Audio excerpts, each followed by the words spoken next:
श्रृंखला में मैं आज आपको, अगर आपकी कुंडली में भी काल सर्प दोष है या आपको भी आपकी पत्री में किसी ने काल सर्प दोष बताया है और आप भी धन हानि से जूझ रहे हैं, मानसिक तनाव से जूझ रहे हैं, आपके हर कार्य बिगड़ रहे हैं, आपका वर्षों से कोई कार्य हो ही नहीं रहा है, मन अशांत रहता है, विवाह इत्यादि भी नहीं हो रहे हैं, तो आप इस महाशिवरात्रि का भरपूर लाभ उठाइए, क्योंकि महादेव, देवादिदेव महादेव काल पर भी विजय प्राप्त कर लेते हैं। अगर कोई व्यक्ति मृत्यु की शरण में जा रहा है, अगर वो महादेव का ध्यान करता है तो वो मृत्यु भी उससे टल जाती है। इसीलिए मृत्युंजय मंत्र का जप कराया जाता है जब कोई भीषण बीमारी से ग्रस्त होता है। जब मृत्युशैया के पास पहुंच जाता तब कहा जाता है कि आप महादेव की शरण में जाइए। दोस्तों, काल सर्प दोष कुंडली में तब बनता है जब राहु और केतु के एक्सिस में सारे ग्रह आ जाते हैं, तब ये काल सर्प दोष का निर्माण हो जाता है। यानी कि हमारे जो 9 के 9 ग्रह हैं उनके द्वारपाल बन जाते हैं राहु केतु, बाकी के ग्रह अंदर हो जाते हैं, तो वो सारे ग्रह हमको फल नहीं दे पाते, जिसकी वजह से राहु केतु का प्रभाव हमारे जीवन में बढ़ जाता है और हमारी अच्छी और सभी दशाओं का हमें कोई बेनिफिट नहीं मिलता है। इसीलिए काल सर्प दोष की शांति कराने की कहा जाता है। लेकिन बहुत सारे ऐसे राजनेता हुए हैं, बड़े विद्वान नामी गिरामी लोग हुए हैं जिनकी कुंडली में भी काल सर्प दोष था। शास्त्रों में काल सर्प दोष का कहीं वर्णन नहीं मिलता है, लेकिन आज प्रचलित हो गया है कि काल सर्प दोष है। आदमी को भयभीत कर दिया जाता है, आदमी घबराने लगता है कि काल सर्प दोष है, अब तो मेरे जीवन में कुछ अच्छा नहीं होगा। तो आज मैं आपको सिंपल तरीका जो बताऊंगी, जिससे आप स्वयं से वो प्रयोग करके अपने उस काल सर्प दोष से मुक्ति प्राप्त कर सकते हैं। तो आप इस उपाय को हर शिवरात्रि पे, यानी लगातार 3 शिवरात्रि पर कीजिएगा। ये विधि मैं आपको बता रही हूँ। आपको मेरा वीडियो अच्छा लगे तो चैनल को सब्सक्राइब अवश्य कर लें, साथ में घंटी के बटन को ऑल पर कर लें। वीडियो अच्छा लगे लाइक ज़रूर करें, कमेंट में जय माता दी राधे राधे अवश्य लिखें, शेयर भी करें अपने सभी ग्रुपों में, जिससे कि और भी लोग जो इस पीड़ा को झेल रहे हैं उन्हें नहीं पता है कि काल सर्प दोष से कैसे मुक्ति मिले, तो वो भी इस प्रयोग को करके अपने जीवन में हताशा और निराशा से निकल सकें। हर मुश्किल व आसान सबका है समाधान। नमस्कार, मैं आपकी एस्ट्रोदोष अर्चना गुप्ता अपने ज्योतिष के चैनल पर आप सभी का हार्दिक स्वागत करती हूँ। और कैसे हैं आप सभी? आशा करती हूँ आप सभी स्वस्थ और प्रसन्न होंगे। दोस्तों, मेरा एक उद्देश्य है कि आप सभी को, जो आप इस व्यस्त भरी ज़िंदगी में, जहाँ आप इतनी टेंशन और तनाव झेल रहे हैं, जहाँ आपके हर कार्य बिगड़ रहे हैं, उनके लिए आप इतना स्ट्रेस ले रहे हैं, उससे कैसे आप जल्दी से निकल पाएँ। भाग दौड़ भरी ज़िंदगी में किसी के पास ना तो समय होता है ना पैसा, क्योंकि आज धन की ज़रूरत सबको है, और इतना अगर आपके पास पैसा हो तो आपके लिए फिर जीवन में कोई समस्या मायने नहीं रखती है, क्योंकि सबसे बड़ी समस्या धन की ही है। धन की कमी की वजह से ही हमारा मन अशांत रहने लगता है। तो क्यों ना आप मेरे मात्र 1-1 मिनट के इन प्रयोगों को, अमृत की बूंद और जादुई अक्षर को करें। इनसे डेफिनेटली आपको मानसिक तनाव से मुक्ति 100% मिलेगी। आपके ग्रह सपोर्ट करने लगेंगे, आपको मार्ग दिखाई देने लगेंगे अपनी समस्याओं से बाहर निकलने के लिए। 9 ग्रह सपोर्ट करने लगेंगे। मैं जो आपको प्रतिदिन अमृत की बूंद और जादुई अक्षर देती हूँ, ये 9 ग्रहों पर आधारित है।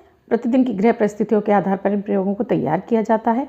आपकी कोई भी राशि हो, आपके जन्मांग में ग्रहों की कोई भी अवस्था रही हो, आप भारत में, आप विश्व में, आप किसी भी देश में रहते हो, ये 10 वर्ष के बच्चे से लेकर 90 वर्ष तक के बुजुर्ग, यानी बच्चे, महिला, पुरुष, बुजुर्ग, सभी के लिए समान रूप से उपयोगी प्रभावी है। मात्र 1-1 मिनट के प्रयोग करके आप अपने जन्मांग के 9 के 9 ग्रहों को संतुलित कर सकते हैं। पीड़ित होते हैं तो उनकी पीड़ाएं शांत होती हैं, कमज़ोर होते हैं तो बल आता है। इस तरह से उनकी शुभता आपको मिलने लगती है। जादुई अक्षर लिखने से आपका मन शांत रहने लगता है, आपको तनावों से मुक्ति मिलती है, आपकी सोच पॉजिटिव होती है, ऑरा क्लीन होती है, इम्यूनिटी बूस्ट होती है, आप जल्दी से किसी बीमारी की चपेट में नहीं आते हैं, मन प्रसन्न रहता है, ग्रहों का सपोर्ट मिलता है, तो आप अपनी हर समस्या से बहुत ही जल्दी बाहर आ जाते हो। आपके हर कार्य बनने भी लगते हैं, आपको समस्याओं का निदान मिलने लगता है, आपको मार्ग दिखाई देने लगते हैं। इतना सारा बेनिफिट है। स्वयं करें, परिवार के सभी सदस्यों को कराएं, तो इनका बेनिफिट आपको जल्दी मिलेगा। 6 मार्च 2021 दिन शनिवार। आज का राहु काल है 9:45 से 11:15 तक। इस समय आपको कोई भी शुभ नया कार्यारंभ नहीं करना चाहिए। आज अभिजीत मुहूर्त का समय है 12:22 से 1:09 तक। इस समय आप कोई भी शुभ कार्य आरंभ कर सकते हैं। आज की अमृत की बूंद में आपको 1 बाल्टी पानी में 1/4 चम्मच फिटकरी पाउडर मिलाना है। उसके बाद आपको इस पानी से स्नान करना है। प्रयोग पूरा हुआ। आज का जादुई अक्षर है दोस्तों सरस वाला सा। इस तरह से दोस्तों सा। इस सा शब्द को आप लेफ्ट हैंड पर रेड कलर के पेन से कहीं भी लिखकर छोड़ दीजिए। 24 घंटे तक लिखा रहने दीजिए। दूसरे दिन आप नहाएंगे धुल जाएगा। मैं आपको नया शब्द दूंगी, आप इसको फिर से लिख सकते हैं। आप इसको अपने हाथ पर नहीं लिखना चाहते हैं, छोटी सी सफ़ेद कागज़ की चिट लीजिए, रेड कलर के पेन से लिखिए, फोल्ड करके पर्स के पॉकेट में रखिए, रात में सोते समय तकिए के नीचे रखिए, दूसरे दिन फाड़कर किसी पेड़ की जड़ में छोड़ दीजिए। दोस्तों इसे नाली में ना बहाएं। आप इसको अपनी मदर टंग यानी मातृभाषा में भी लिख सकते हैं, लेकिन प्रोनाउंसिएशन उसका सही होना चाहिए। दोस्तों अब जिनका बर्थडे या मैरिज एनिवर्सरी है उनका ये वर्ष शुभ हो, ऐसी मेरी ईश्वर से कामना है। वो बच्चे, महिला, पुरुष, बुजुर्ग जिनका की बर्थडे है, वो पति पत्नी जिनकी की मैरिज एनिवर्सरी। किसी भी वर्ष में 6 मार्च उनकी बर्थडे या मैरिज एनिवर्सरी, वो इस प्रयोग को करेंगे। वाइट कलर के पेपर पर ग्रीन कलर के पेन से 5 नंबर लिखेंगे, फोल्ड करके अपने पर्स या पॉकेट में रखेंगे। बच्चे अपने स्कूल के बैग में रखेंगे, तो यह उनको शुभता प्रदान करता रहेगा। दोस्तों मेरा वीडियो अच्छा लग रहा है, आपको मेरे वीडियो प्रयोग कर रहे हैं, तो चैनल को सब्सक्राइब करना ना भूलें, जिससे मेरे हर वीडियो का नोटिफिकेशन सबसे पहले आप ही के पास पहुंचे। तो घंटी के बटन को ऑल पर कर लीजिए, लाइक अवश्य कीजिए, कमेंट में जय माता दी राधे राधे अवश्य लिखिए, शेयर अवश्य कीजिए, क्योंकि आपका एक शेयर न जाने ऐसे किस ज़रूरतमंद के पास पहुंच जाए जो आपको दुआएं दे। इन प्रयोगों को करके आपको जो दुआएं मिलेंगी वो आपके भी कामों को बनाने लगेंगी, क्योंकि आज दुआओं से जब हमें दुआएं मिलती हैं तो हमारे और कार्य जल्दी और सहजता से होने लगते हैं। तो शेयर करना बिल्कुल भी ना भूलें। आप मुझसे अपनी कुंडली का विश्लेषण कराना चाहते हैं तो डिस्क्रिप्शन बॉक्स में मेरा व्हाट्सएप नंबर दिया हुआ है। मेरा व्हाट्सएप नंबर है 8077506510। इस नंबर पर आप कॉल या मैसेज के द्वारा प्रोसीजर जान सकते हैं। दोस्तों शिवरात्रि जो कि 11 मार्च की है, इतना पावन दिन है। इस दिन आप अपनी मनोकामना से संबंधित कोई भी प्रयोग करते हैं वो आपका फलीभूत होता ही होता है, क्योंकि महादेव से ऊपर कोई नहीं है। महादेव और आदि शक्ति की पूजा करने से हमारे हर बिगड़े कार्य बनने लगते हैं। आपकी कैसी भी मनोकामना हो, महादेव आपको पल में पूरा करने वाले देव हैं, क्योंकि ऑर्डर दानी है, मात्र जल से भी प्रसन्न हो जाते हैं। तो जब हम अपने ग्रहों से संबंधित चीज़ें उनके ऊपर अर्पित कर देते हैं तो और अधिक जल्दी प्रसन्न होकर हमारी मनोवांछित इच्छाओं को पूरा करते हैं। इस अवसर को बिल्कुल भी ना गंवाएं। इस प्रयोग में आपको करना यह है कि आपको जाना शिव मंदिर ही पड़ेगा। वैसे मैं आपसे कहती हूँ कि एक छोटा सा पारे का शिवलिंग इतना मात्र हो, अंगुष्ठ मात्र, आपको अपने घर में ज़रूर स्थापित करना चाहिए। आप चाहते हैं कि आपके घर में मानसिक तनाव ना रहे, गृह क्लेश ना रहे, तब आपको शिवलिंग अवश्य स्थापित करना चाहिए। मैं आपको डेली वीडियोस दे रही हूँ। मैं आपको अगली विधि में बताऊंगी। अगर आपके यहाँ शिवलिंग नहीं है और शिवरात्रि वाले दिन आप शिवलिंग की पूजा करना चाहते हैं, क्योंकि मंदिरों में बहुत अधिक भीड़ होती है, वहाँ बैठकर आप नहीं पूजा कर सकते हैं, तो वो सरल विधि बताऊंगी आप घर पे किस तरह से शिवलिंग का निर्माण करके आप अपनी वो इच्छा को पूरा कर सकते हैं। दोस्तों इस प्रयोग में आपको काल सर्प दोष की आप पूजा करना चाहते हैं, मुक्ति चाहते हैं, तो उसके लिए आप सामग्री लिखिए।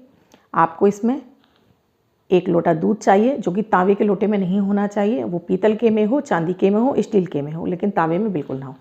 तांबे के लोटे में पहले आप गंगा जल डालिए, उसके बाद शुद्ध जल से उसे भर लीजिए। इसके साथ ही आपको आंकड़े के फूल चाहिए, आपको बेलपत्र चाहिए, आपको धतूरा चाहिए, और एक कांसे का इतना बड़ा कटोरा और चांदी के नाग नागिन, छोटे से, इतने छोटे से नाग नागिन। उस दिन आप नहा धोकर शुद्ध होकर अपने आप घर की पूजा करना चाहते हैं वो, नहीं तो आप जाके पहले शिवालय में जाइए।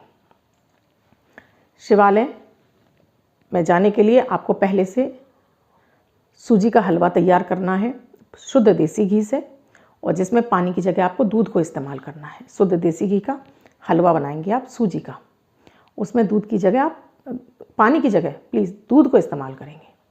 उस कटोरे को आप भर लेंगे। आप शिवालय जाएंगे, आप जाएंगे राहु काल में, क्योंकि उस दिन बृहस्पतिवार पड़ रहा है 11 तारीख को। तो आप मेरा वीडियो देख लीजिएगा, उसमें राहु काल का जो समय बताया गया, आप उस काल में जाइए मंदिर। 1 लोटे में आप जल ले जाएंगे, 1 लोटे में आप दूध ले जाएंगे, बेलपत्र, धतूरा और साथ में आंकड़े के फूल, ये हलवा वाला कटोरा और उसके ऊपर चांदी के नाग नागिन रख के आप मंदिर चले जाइए। वहाँ एक आसन भी ले जाइए अपने लिए। अब आपने वहाँ पर सबसे पहले आपने अपने आप को शुद्ध किया जल से, अपने ऊपर जल छिड़किए, आसन पर जल छिड़किए। उसके बाद अपनी मंदिर में सभी देवी देवताओं को प्रणाम कीजिए, शिव परिवार को प्रणाम कीजिए। फिर अपने जल में हाथ लेकर अपना नाम, अपने पिता का नाम, अपना गोत्र और उसके बाद अपनी मनोकामना भी बोलिए कि आप किस पर्पज़ से कर रहे हैं। आप राहु केतु की शांति के लिए यह विधि करने जा रहे हैं। इस जल को पृथ्वी पर छोड़ दीजिए।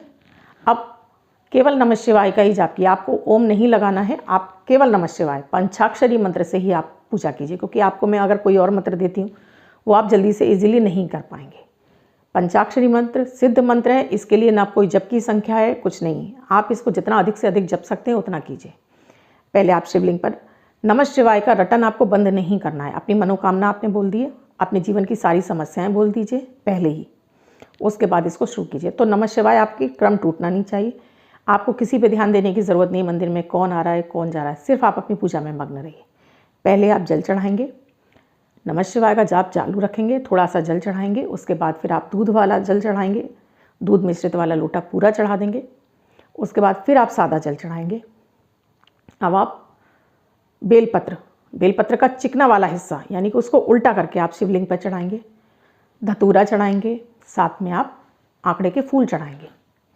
ये चढ़ाने के बाद आप नमः शिवाय का निरंतर जाप आप कर ही रहे हैं। उसके बाद जो आप कटोरा ले गए हैं उस कटोरे को शिवलिंग के ऊपर स्पर्श कराकर, कटोरे को स्पर्श करा के आप उसको, जो उनका चौरा बना होता है जिसको अर्घा बोलते हैं, आप अर्घे पर रख दीजिए। वहाँ बैठकर आपको शिवाष्टक आता हो तो शिवाष्टक का, रुद्राष्टक आता हो तो रुद्राष्टक का, शिव चालीसा आती हो तो शिव चालीसा का आप पाठ कर लीजिए। आपको ये सब कुछ नहीं आता तो वहीं बैठकर आप 11 माला नमः शिवाय का जाप कर लीजिए। या फिर आप महामृत्युंजय मंत्र ओम त्र्यंबकम यजामहे सुगंधिम पुष्टिवर्धनम उर्वारुकमेव वंदनान मृत्युर्मुक्षीयमामृतात्, इस मंत्र का भी आप जाप करते रहिए निरंतर, कम से कम 108 बार कर लीजिए। ये भी नहीं आता है तो मैं आपको और सरल मंत्र देती, ओम होम जुम सहा, ओम होम जुम सहा, इस मंत्र का भी आप वहाँ बैठकर 11 माला जाप कर लीजिए। माला के जाप के बाद आप वहाँ पर ही मनी मन शिव की स्तुति कीजिए। आप शिव जी की जो भी आपको आरती आती हो वो आरती कर लीजिए, प्रणाम कीजिए, लेट कर दंडवत प्रणाम करना है आपको। वहाँ के जल को आपको आँखों से लगाना है। शिवलिंग की जो अर्घा से नीचे आपको जल टपकता हुआ मिलता है उसको आपको आँखों से लगाना है। फिर एक बार अपने अपराधों के लिए क्षमा मांगनी है, पूजा में जो त्रुटियाँ आई हैं उनके लिए क्षमा मांगनी है। अपनी एक बार फिर से आपको मनोकामना बोलनी है कि आपकी जो भी मनोकामना वो पूरी हो। आपको शिवलिंग का इस तरह से आपको अर्ध परिक्रमा करनी है। आपको इस तरह से एक परिक्रमा कीजिए और वो सामान वहीं छोड़कर उसमें से केवल आपको खाली बर्तन अपने लाने हैं, कटोरा नहीं लाना है। उस कटोरे को आप वहीं रखकर आप घर आ जाइए। इस तरह से ये आपके काल सर्प की जो भी आपको पीड़ाएं मिल रही हैं, महादेव आपकी तत्क्षण दूर करना शुरू कर देते हैं। राहु केतु इससे आपके शांत होने लगते हैं। आपका दुर्भाग्य आपका पीछा छोड़ देता है। आपके सभी कार्यों में धीरे धीरे गति आने लगती है। इसके बाद आपने यहाँ ये पूजा की, उसके बाद आपको नमः शिवाय का जाप निरंतर करना है, अपने घर के मंदिर में डेली करना है। आप एक छोटा सा शिवलिंग स्थापित कर लेते हैं, ये तो आपके लिए सोने में सुहागे वाली बात हो जाएगी। शिवलिंग का स्थापना कर लीजिए और डेली उस पर दूध और जल चढ़ाना शुरू कर देते हैं। जो विधि आपने वहाँ की थी केवल दूध और जल चढ़ाना है और बाकी कोई सामग्री आपको नहीं चढ़ानी घर पर डेली। कैसा भी जीवन का कष्ट होगा, कैसा भी काल सर्प दोष होगा, कैसा भी आपकी कुंडली में दोष होंगे, वो सारे के सारे भस्म हो जाएंगे। ये मेरा दावा है। ये विधि आपको अच्छी लगी होगी, मैं समझती हूँ आपको पसंद आई होगी और मैं चाहती हूँ कि आप इसको अधिक से अधिक शेयर कर दें, अधिक से अधिक लोगों तक पहुँचाएँ। आप स्वयं करें, अगर आप भी इस तरह की पीड़ाओं से ग्रस्त हैं, आपको भी लगता है कि मेरे जीवन में भी ये सारी समस्याएं, ज़रूर करें दोस्तों। बहुत ही चमत्कारी है ये उपाय। इसको आप कम से कम लगातार 3 साल अगर शिवरात्रि पर करते रहेंगे, जीवन का कैसा भी कष्ट होगा, दावे से कहती हूँ, खत्म हो जाएगा। लेकिन एक बात सबसे महत्वपूर्ण, पूरे विश्वास के साथ कि आप जो कर रहे हैं उसका फल आपको जरूर मिलेगा। लेकिन ये चेक मत करिए कि आज नहीं मिला कल नहीं मिला। ईश्वर आपके कर्मों का फल आपको जरूर देगा, आज नहीं तो कल देगा, मिलेगा ज़रूर। इस विश्वास के साथ आप अगर ये पूजा करते हैं, यकीन मानिए आप 6 महीने बाद अगर पलट कर देखते हैं तो आप कहेंगे कि आप आगे कितने आगे निकल चुके हैं। ये मैं आपसे कह रही हूँ। आई होप आप इसको मेरे चैनल को सब्सक्राइब करना नहीं भूलेंगे, साथ में इसको शेयर करना भी बिल्कुल नहीं भूलेंगे। मैं कल फिर मिलूँगी ऐसे ही महाशिवरात्रि के किसी अनूठे प्रयोग के साथ, जादुई अक्षर और अमृत की बूंद के साथ। धन्यवाद।